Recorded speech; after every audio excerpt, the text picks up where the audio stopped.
মালাকুল মাউতকে বলবে, মালাকুল মাউত কি অবস্থা? মালাকুল মাউত বলবে সব শেষ। আল্লাহ তাআলা বলবেন কে বা কি? মালাকুল মাউত বলবেন জিনারা বাকি, যাদেরকে দেখা যায় না। আল্লাহ তাআলা বলবেন জিনদেরকেও শেষ করে ফেলো, রুহ কবজ করে ফেলো তাদের। মালাকুল মাউত আজরাইল এবার জিনদেরকেও রুহ কবজ করবে। আল্লাহ তাআলা এবার জিজ্ঞেস করবে, আল্লাহ তাআলা মালাকুল মাউতকে জিজ্ঞেস করবেন, এবার বলো আর কেউ বাকি আছে? মালাকুল মাউত বলবেন, আল্লাহ জিনগুলোও সব শেষ, মানুষগুলোও সব শেষ, এবার শুধু বাকি ইবলিশ শয়তান। ইবলিশকেও শেষ করো, ইবলিশও শেষ। আল্লাহ এবার জিজ্ঞেস করলেন, আল্লাহ তাআলা জিজ্ঞেস করবেন, ইয়া মালাকুল মাউত আর কে বেঁচে আছে বলো। আল্লাহ তাআলা বলবেন, আল্লাহ তাআলাকে মালাকুল মাউত বলবেন, হে আল্লাহ, আপনার কথা অনুযায়ী পৃথিবীর সমস্ত মানুষের রুহ কবজ করলাম, পৃথিবীর সমস্ত জিনদের রুহ কবজ করেছি, ইবলিশ শয়তানকেও রুহ কবজ করেছি, এখন শুধু আছে ফেরেশতা। যাও, আল্লাহ বলবেন যাও, ফেরেশতাদেরও রুহ কবজ করো। ফেরেশতাদেরও রুহ কবজ করবেন। এবার আল্লাহ জিজ্ঞেস করবেন, ইয়া মালাকুল মাউত আর কেউ বাকি? আল্লাহ তাআলা বলবেন, ফেরেশতাদের সবগুলোকে কি রুহ কবজ করেছো?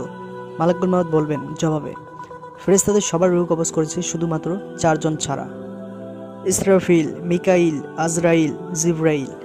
আল্লাহ তাআলা বলবেন, যাও জিবরাইলের রুহ কবজ করো। জিবরাইল, তারপরে ইসরাফিলের রুহ কবজ করো। ওই 3 ফেরেশতাও শেষ। এবার আল্লাহ তাআলা জিজ্ঞেস করবেন, ইয়া মালাকুল মাউত, এই মালাকুল মাউত আর কে বাকি আছে বলো। মালাকুল মাউত বলবেন, এই আল্লাহ, আপনার কথা মতন মানুষগুলো শেষ, জিনগুলো শেষ, ফেরেশতাগুলো শেষ, আমার ভাই 3 ভাই ফেরেশতা তারাও শেষ, এখন শুধু আমি বেঁচে আছি। আল্লাহ বলবে কেউ নাই? মালাকুল বলবে না আল্লাহ, কেউ নেই। এবার আল্লাহ তাআলা মালাকুল মাউতকে বলবেন, মালাকুল মাউত তুমি তো সবাইরে মারছো, এবার তুমি মরো।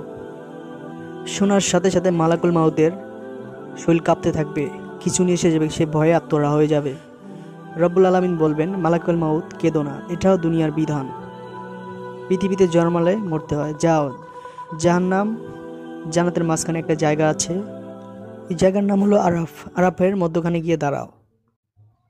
মালাকুল মাউত কাঁদতে থাকবে এবং আল্লাহকে বলবেন, হে আল্লাহ, সৃষ্টির শুরুতে যদি জানতাম সবাইকে জান কবজ করার পর, রুহ বের করার পর আমাকেও মরতে হবে, তাহলে এই কঠিন দায়িত্বের ব্যাপারে আপনার কাছে ক্ষমা চাইতাম।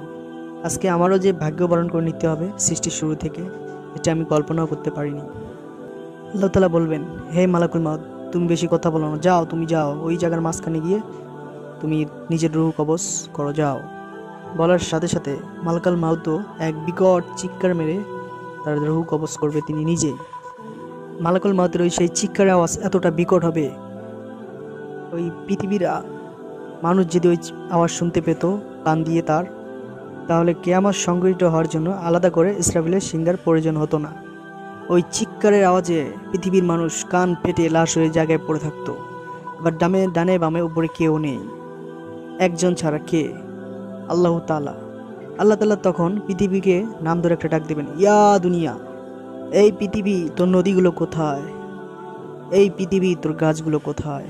আল্লাহ তাআলা এইভাবে বলবেন, হে পৃথিবী, বড় বড় পর্বতমালা, পাহাড় পর্বত, মাউন্টেন এগুলো কোথায়? তুর পাহাড় আজকে কোথায়? আজ পৃথিবীর রাজাবাদশারা কোথায়, যারা ক্ষমতার দাপটে দুনিয়ায় পা ফেলতে চেতনা? পৃথিবীর স্বৈরাচারক অত্যাচারী রাজারা কোথায়? কোনো উত্তর নেই। এবার আল্লাহ তাআলা বলবেন, তখন আল্লাহ বলবে, এই পৃথিবীতে শুধু আমি একাই রাজা, আমি একাই সর্বশক্তিমান। আশা করি আমাদের ভিডিওটি ভালো লেগেছে। ইসলামিক আলোর পথ চ্যানেলের ভিডিওটি সাবস্ক্রাইব করবেন এবং সাথেই থাকবেন। ভিডিওটি একটি শেয়ার, একটি লাইক করবেন। আল্লাহ হাফেজ। নেক্সট ভিডিও দেখার জন্য সাবস্ক্রাইব করে সাথেই থাকুন।